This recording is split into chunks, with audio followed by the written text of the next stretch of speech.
No. Ni Rene, papatulog. Mia, no. Ano sa mo? Ikaw, ano sa'yo? Tulong ka.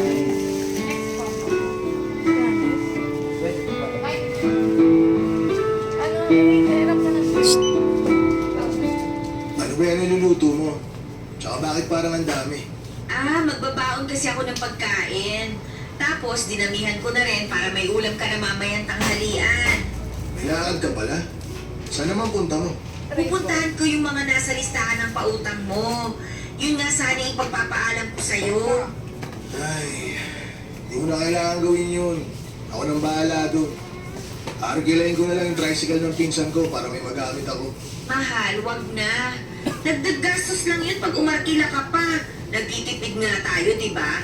Ako na lang ang maniningil. Pwede ko naman Ano na... tingin mo sa akin? Inutil? Kasi nakasakay ako dito sa wheelchair na to.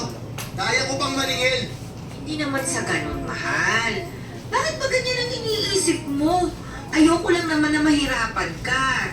Ikaw na nga gumagawa ng lahat Anong ng gusto mo? binigay na gawain dito sa bahay. Pati ba naman yung simpleng paniningil? Anong gusto papasok mo? pa sa'yo? Hindi naman problema sa akin yun eh.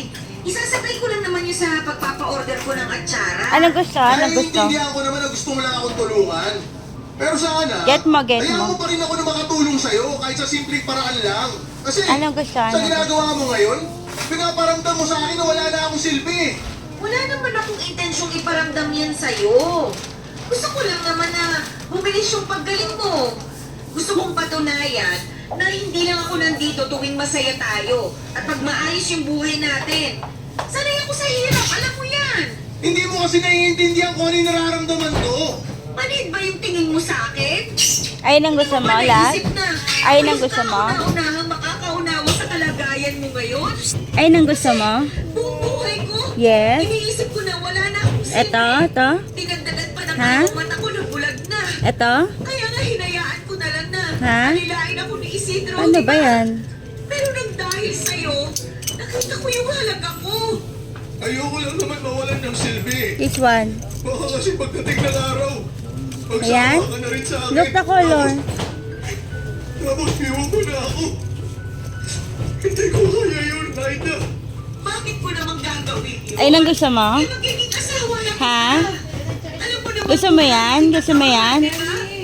Ha? Ayaw mo nang isipin yun. Gusto mo yan? Katapusan ng lahat para sa'yo. Isang paa Gusto mo yan? na wala. May isang paa ka pa, di ba? Kaya-kaya mo pang tumayo. At saka nandito ako para umalalay Gusto sa'yo. mo yan, love? Hindi ko na kailangan magkulong sa mga negatibong